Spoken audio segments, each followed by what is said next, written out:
Guys, আজকের ভিডিওর topic হচ্ছে ওয়্যারলেস হোম অটোমেশন সিস্টেম। অনেকে আবার এটাকে ESP নাও প্রজেক্টও বলে থাকে। আর এই প্রজেক্টটা সম্পূর্ণ নিয়ন্ত্রণ করা যাবে একটা রিমোট এর মাধ্যমে, যেটা আমরা নিজে তৈরি করব ওয়্যারিং ও প্রোগ্রামিং করে। এই প্রজেক্টটা চালানোর জন্য কোনো ধরনের বিলিং অ্যাপ, কোনো ধরনের লোকাল সার্ভার, কোনো ধরনের ইন্টারনেট প্রয়োজন নেই। তাই ভিডিওটি অনেক ইন্টারেস্টিং হতে যাচ্ছে। এই ভিডিওতে প্রতিটি টপিক পুঙ্খানুপুঙ্খভাবে বোঝানো হয়েছে। তাই ভিডিওটা যদি স্কিপ করে দেখেন তাহলে কিন্তু কিছুই বুঝতে পারবেন না।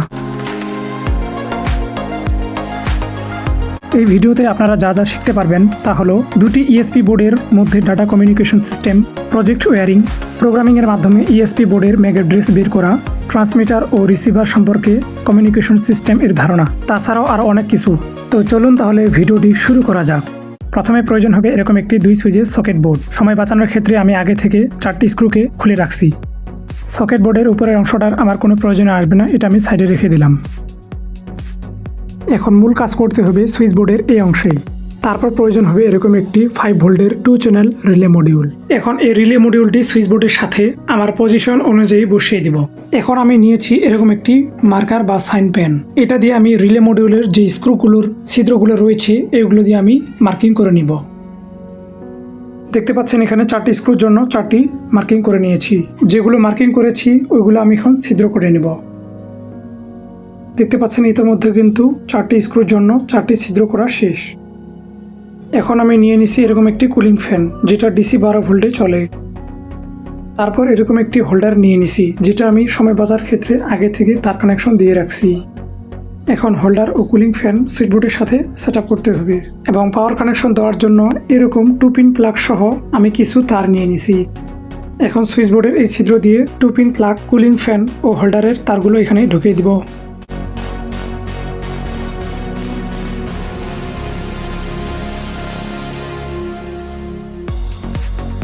এখন রিলে মডিউলের এই পিনগুলোতে তার কানেকশন করতে হবে। তার আগে রিলে মডিউলের এই যে স্ক্রুগুলো দেখতে পাচ্ছেন, এই স্ক্রুগুলোকে আমি একটু ঢিল করে নিয়ে নিব। ইতিমধ্যে রিলে মডিউলের স্ক্রুগুলোকে আমি ঢিল করে নিয়ে নিছি। এখন এখানে ওয়্যার কানেকশন দেওয়ার পূর্বে আপনাদের একটু রিলে সম্পর্কে ধারণা দেই। রিলে মডিউলের এই পিনটা হচ্ছে নর্মালি ক্লোজ অর্থাৎ NC পিন, মাঝখানেটা হচ্ছে কমন পিন এবং এটা হচ্ছে NO পিন অর্থাৎ নর্মালি ওপেন। এই রিলে মডিউলে 2টা রিলে ব্যবহার করা হয়েছে, যার ফলে প্রতিটি রিলের জন্য আলাদা 3টি কানেক্টর পিন দেওয়া আছে। এখানে এই রিলের জন্য এটা হচ্ছে NC পিন, মাঝখানেটা কমন পিন এবং এটা হচ্ছে NO পিন। রিলে বিষয়ে আরও ভালোভাবে জানতে আমার ইউটিউব চ্যানেলের এই ভিডিওটি দেখতে পারেন। এই ভিডিওটির লিঙ্ক ডেসক্রিপশন বক্সে দেওয়া আছে, ওখান থেকে আপনারা পেয়ে যাবেন। এটা হচ্ছে আমার হোল্ডারের লাইন। তো এই হোল্ডারের লাইনটি আমি রিলে মডিউলের সাথে এখানে কানেকশন করে দিব। এখানে আমি হোল্ডারের লাল তারটি একটু বাঁকা করে দিচ্ছি এবং এটা আমি রিলে মডিউলের NO পিনে কানেকশন করে দিব।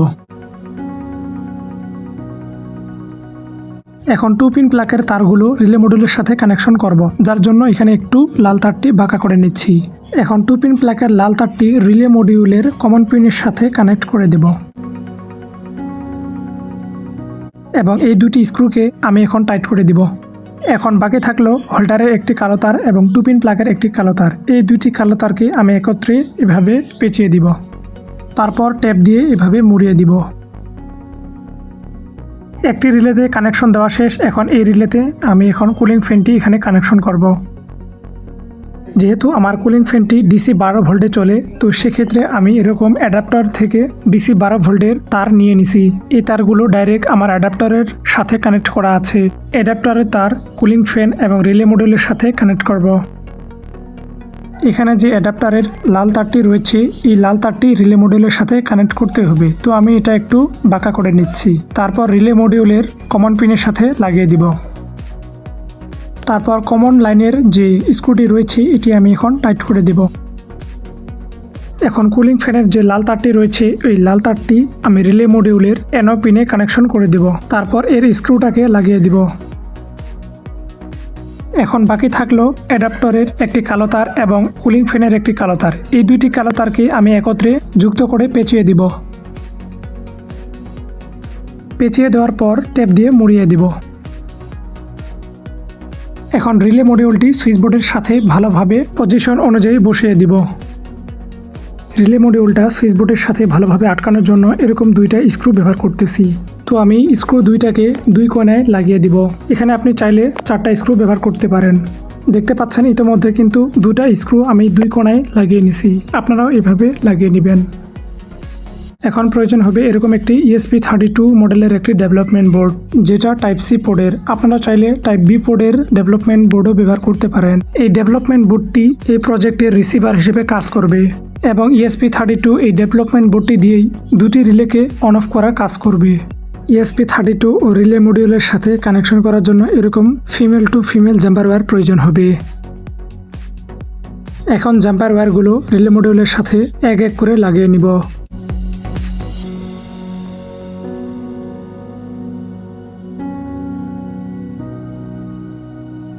সবগুলো জাম্পার ওয়্যার রিলে মডিউলের সাথে কানেকশন করে দিছি। এখন বাকি থাকলো এই পিনগুলো ESP32 বোর্ডে কানেকশন করে নেব। স্ক্রিনে দেওয়া ডায়াগ্রাম অনুযায়ী রিলে মডিউলের জাম্পার ওয়্যারগুলো ESP32 বোর্ডের সাথে কানেকশন করে নিব।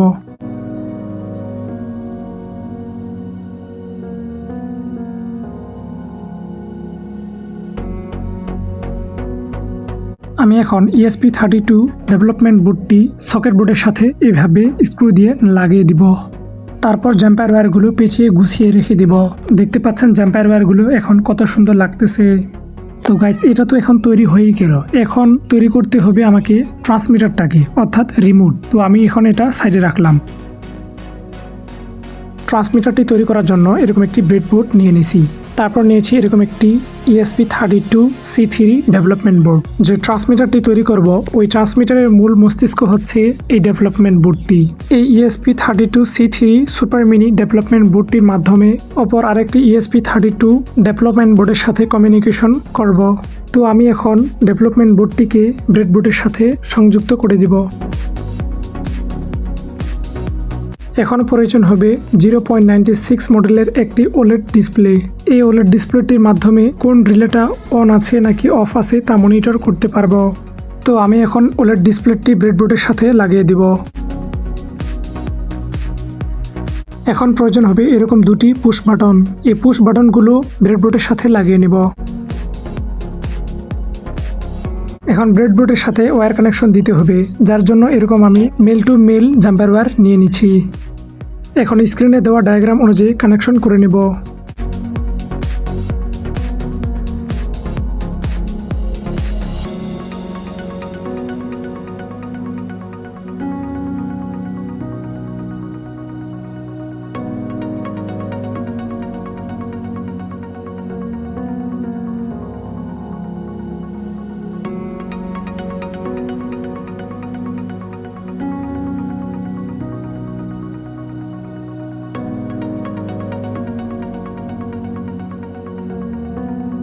তো গাইস, দেখতে পাচ্ছেন সম্পূর্ণ ওয়্যারিং কিন্তু আমি করে ফেলছি। এখন চলে যাব প্রোগ্রামিং পর্যায়ে। সম্পূর্ণ প্রজেক্টটা প্রোগ্রামিং করার জন্য এরকম একটি প্রয়োজন হবে ডাটা কেবলের। যেহেতু আমার দুটা ESP বোর্ডে টাইপ সি পোর্টের, তো আমি এখানে টাইপ সি পোর্টের একটা ডাটা কেবল নিয়ে নিছি এবং মোবাইল দিয়ে প্রোগ্রামিং করার জন্য এখানে নিয়েছি একটা টাইপ সি পোর্টের OTG কনভার্টার। যেহেতু প্রথমে এই বোর্ডটি প্রোগ্রামিং করব, তো আমি এখানে ডাটা কেবলটি কানেক্ট করে দিচ্ছি। প্রোগ্রামিং করার জন্য এই কনসেপ্টটা আপনাকে অবশ্যই বুঝতে হবে, নাহলে কিন্তু প্রজেক্ট সম্পর্কে কিছুই বুঝতে পারবেন না। দেখতে পাচ্ছেন এখানে কিন্তু দুটি মোবাইল আছে। আমরা সাধারণত দূরের ব্যক্তিদের সাথে যোগাযোগ করার জন্য ফোন নাম্বারের মাধ্যমে কল করে থাকি। আর সহজ কথায় বলতে গেলে, যে ব্যক্তির কাছে আমরা কমিউনিকেশন করব অর্থাৎ যোগাযোগ করব, তার কিন্তু অবশ্যই কোনো অ্যাড্রেস এর মাধ্যমে যোগাযোগ করে থাকি, সেটা হোক হোয়াটসঅ্যাপ, মেসেঞ্জার কিংবা ফোন নাম্বার। সেই স্বরূপ দুটি ডেভেলপমেন্ট বোর্ডের সাথে কমিউনিকেশন করার জন্য অবশ্যই এখানে একটি ডেভেলপমেন্ট বোর্ডের ম্যাক অ্যাড্রেস এর প্রয়োজন হবে এবং এইভাবে দুটি ডেভেলপমেন্ট বোর্ড কমিউনিকেশন করতে পারবে। যেহেতু আমি এটা ট্রান্সমিটার এবং এটা রিসিভার হিসেবে ব্যবহার করব, সেক্ষেত্রে এই ডেভেলপমেন্ট বোর্ডটির ম্যাক অ্যাড্রেস বের করতে হবে, তারপর এটাকে সম্পূর্ণ প্রোগ্রামিং করতে হবে। তো আমি এখন চলে যাচ্ছি ডাইরেক্ট প্রোগ্রামিং পর্যায়ে। তো গাইজ, চলে আসলাম আমি আমার মোবাইল স্ক্রিনে। তো মোবাইল স্ক্রিনে আসার পর নোটপ্যাডে একবার ক্লিক করব। এখানে আমার সমস্ত কিছু কোড লেখা আছে। তো এখানে যে কোডগুলো দেখতে পাচ্ছেন, এগুলোকে আমি সম্পূর্ণ সিলেক্ট করে নেব। সিলেক্ট করে নেওয়ার পর তারপর কপি করে নেব। তো আমি এখানে কপিতে ক্লিক করলাম। তারপর এখন আর্ডিনো ড্রয়েড অ্যাপে চলে যাব। এটা আপনারা প্লে স্টোর থেকে পেয়ে যাবেন। এখানে আসার পর এই যে 3 ডট মেনুটা আছে, এখানে আমি একবার ক্লিক করব। তারপর এখান থেকে সেটিংসে ক্লিক করব। তারপর বুট ট্যাবে ক্লিক করব। দেন এখান থেকে ESP32 সিলেক্ট করে দেব। তারপর এখান থেকে একটু নিচে স্ক্রল করব। এখানে যে লেখা আছে ESP32 ডেভ মডিউল, এটাতে একবার ক্লিক করব। তারপর এরকম একটা ইন্টারফেস শো হবে। এখান থেকে আমি ডাইরেক্ট ওকেতে ক্লিক করে দিব। এখন নোটপ্যাডে যে কোডগুলো কপি করেছি এখানে সম্পূর্ণ পেস্ট করে দিব। দেন এখান থেকে কম্পাইলেশন আইকনে ক্লিক করব, তারপর ওকেতে ক্লিক করে দেব। দেখতে পাচ্ছেন এখানে কিন্তু কম্পাইলেশন হওয়া স্টার্ট হয়ে গেছে। সম্পূর্ণ কোডগুলো কম্পাইলেশন হওয়ার জন্য একটু সময় লাগবে, তো ভিডিওটাকে আমি এখন একটু স্ক্রিপ্ট করে দিচ্ছি।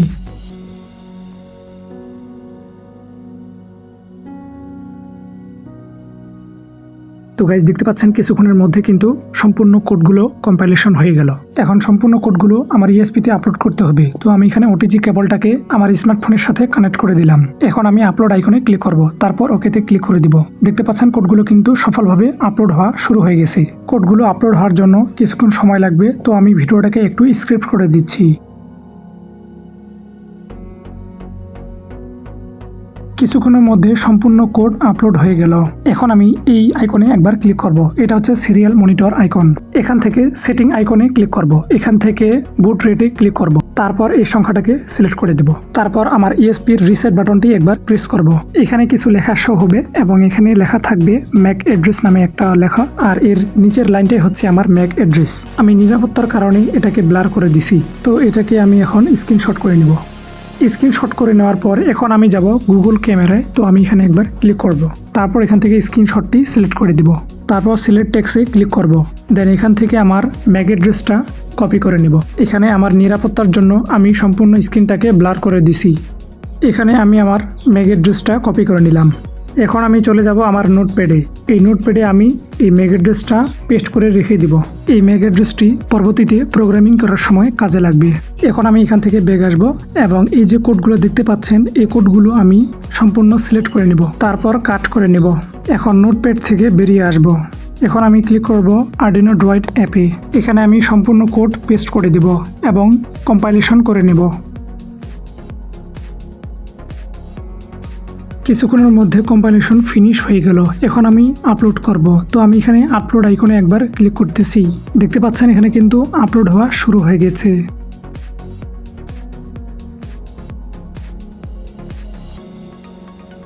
তো গাইজ দেখতে পাচ্ছেন কিছুক্ষণের মধ্যে কিন্তু সম্পূর্ণ কোড আপলোড হয়ে গেল আমার ইএসপি বোর্ডে। তো আমি এখন ডাটা কেবলটিকে আমার স্মার্টফোন থেকে ডিসকানেক্টেড করে দেব এবং স্ক্রিন থেকে বেরিয়ে আসব। এখন ESP32 ডেভেলপমেন্ট বোর্ড থেকে পিনটি ডিসকানেক্টেড করে দিব। এখন প্রোগ্রামিং করব ESP32C3 ডেভেলপমেন্ট বোর্ডটিকে, যেটা আমি ট্রান্সমিটার হিসেবে ব্যবহার করব। তো আমি এখানে ডাটা কেবলটি কানেক্ট করে দিলাম। গাইজ চলে আসলাম আমার মোবাইল স্ক্রিনে। মোবাইল স্ক্রিনে আসার পর হোয়াটসঅ্যাপে ক্লিক করব। হোয়াটসঅ্যাপে ক্লিক করার পর হোয়াটসঅ্যাপ চ্যানেলে এরকম দুইটা লিঙ্ক দেওয়া থাকবে। এটা হচ্ছে জিপ লাইব্রেরির লিঙ্ক। তো আমি প্রথম লিঙ্কটাতে একবার ক্লিক করলাম, তারপর এটা অটোমেটিক্যালি একটা লাইব্রেরি ডাউনলোড হয়ে যাবে। দেখতে পাচ্ছেন ইতোমধ্যে কিন্তু একটা লাইব্রেরি এখানে ডাউনলোড হয়ে গেছে। এখন আমি হোয়াটসঅ্যাপ চ্যানেলের দ্বিতীয় লিঙ্কটাতে একবার ক্লিক করব। তারপর দ্বিতীয় লাইব্রেরিটিও দেখতে পাচ্ছেন ডাউনলোড হয়ে গেছে। এখান থেকে আমি চলে যাব আমার নোটপ্যাডে। এখান থেকে ম্যাক অ্যাড্রেসে ক্লিক করব। এই ম্যাক অ্যাড্রেসটা আমি সম্পূর্ণ সিলেক্ট করে কপি করে নেব। এখানে আমার ডিভাইসের নিরাপত্তার জন্য ম্যাক অ্যাড্রেসটা হাইড করে রাখছি। কপি করে নেওয়ার পর ব্যাক চলে আসব। তারপর এই কোডে একবার ক্লিক করব। এখান থেকে নিচে স্ক্রল ডাউন করব। স্ক্রল ডাউন করার পর এরকম এখানে লেখা থাকবে ইওর ম্যাক অ্যাড্রেস। আমি এটা হাইলাইট করছি। ইওর ম্যাক অ্যাড্রেস এটা আমি রিমুভ করে দেব। রিমুভ করে দেওয়ার পর যে ম্যাক অ্যাড্রেসটা কপি করেছি ওটা এখানে পেস্ট করে দেব। পেস্ট করে দেওয়ার পর এখন সম্পূর্ণ কোডগুলোকে সিলেক্ট করে কপি করে নেব। তারপর এখান থেকে আর্ডিনো ড্রয়েড অ্যাপে ক্লিক করব। এখান থেকে উপরের 3 ডটে ক্লিক করব। তারপর এখান থেকে লাইব্রেরিসে ক্লিক করব। এখান থেকে ম্যানেজ লাইব্রেরিসে ক্লিক করব। তারপর যে দুইটা লাইব্রেরি ইনস্টল করব ওই সেম নামে যদি কোনো লাইব্রেরি ইনস্টল করা থাকে আগে থেকে, তাহলে ওই দুইটা লাইব্রেরিকে আনইনস্টল করে দেব। আমি এখানে আনইনস্টল করে দিচ্ছি। এর কারণ হলো আমি যে লাইব্রেরিগুলো দিব এই লাইব্রেরিগুলোর ভার্সন আলাদা। এখন আমি আবার 3 ডটে ক্লিক করব। তারপর লাইব্রেরিসে ক্লিক করব। এখান থেকে অ্যাড ডাউনলোডেড জিপ লাইব্রেরিতে ক্লিক করব। তারপর প্রথম লাইব্রেরিটা যে রয়েছে এটাতে আমি একবার ক্লিক করব। দেখতে পাচ্ছেন প্রথম লাইব্রেরিটা কিন্তু এখানে ইনস্টল হয়ে গেছে। এখন সেম প্রসেসে আমি আরেকটি লাইব্রেরি ইনস্টল করে নেব। তো আমি এখানে দ্বিতীয় লাইব্রেরিটাতে একবার ক্লিক করলাম। দেখতে পাচ্ছেন এটাও কিন্তু ইনস্টল হয়ে গেছে। যে কোডগুলো আগে থেকে কপি করছি ওগুলো এখানে সম্পূর্ণ পেস্ট করে দেব। তারপর আবার 3 ডটে ক্লিক করব। এখান থেকে সেটিংসে ক্লিক করব। এখান থেকে বোর্ড টাইপে ক্লিক করব। দেন এখান থেকে ESP32C3 সিলেক্ট করে দেব। তারপর এখানে যে লেখা আছে ESP32C3 ডেপ মডিউল, এটাতে আমি একবার ক্লিক করব। এখান থেকে আমি এখানে ক্লিক করব, তারপর এই অপশনটাকে ইনেবল করে দিব। তারপর আপলোড স্পিড এই সংখ্যাটাকে একবার ক্লিক করব, তারপর এই সংখ্যাটা এখান থেকে সিলেক্ট করে দিব, তারপর ওকেতে ক্লিক করে দিব। তারপর কম্পাইলেশন আইকনে ক্লিক করব, তারপর এখান থেকে ইয়েসে ক্লিক করে দিব। দেখতে পাচ্ছেন এগুলো কিন্তু কম্পাইলেশন হওয়া স্টার্ট হয়ে গেছে। সম্পূর্ণ কোডগুলো আপলোড হতে একটু সময় লাগবে, তো ভিডিওটাকে আমি একটু স্ক্রিপ্ট করে দিচ্ছি।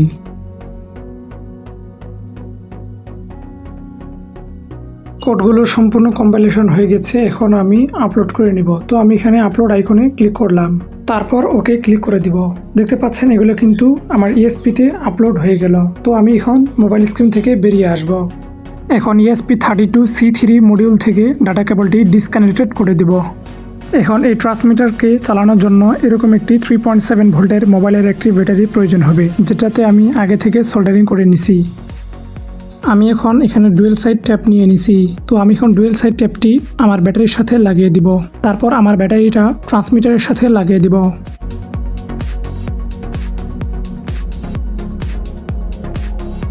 এখন এই যে ESP32 বোর্ডটি দেখতে পাচ্ছেন, এখানে পাওয়ার কানেকশন দিতে হবে, যার জন্য আমি এখানে ডাটা কেবল ব্যবহার করব বা USB কেবলও বলতে পারেন। তো আমি এখানে কানেক্ট করে দেব আমার ESP-র সাথে। এখন এই যে USB পিনটা রয়েছে, এটা আমি চার্জার কিংবা পাওয়ার ব্যাংকের সাথে কানেক্ট করব, যেখানে 5 ভোল্টের সাপ্লাই আসবে। এখানে আমার তৈরি একটা পাওয়ার ব্যাংকের সাথে আমি USB পিনটাকে কানেক্ট করে দিলাম। দেখতে পাচ্ছেন আমার ESP32 ডেভেলপমেন্ট বোর্ডে কিন্তু একটা ইন্ডিকেটর জ্বলতেছে, অর্থাৎ আমার ESP-তে পাওয়ার চলে আসছে। আর এখানে আমি একটি ব্যবহার করছি 60 ওয়াটের বাল্ব। এখন 2 পিন প্লাগটি আমি 220 ভোল্টের AC ভোল্টেজ সোর্সের সাথে কানেকশন করে দিব।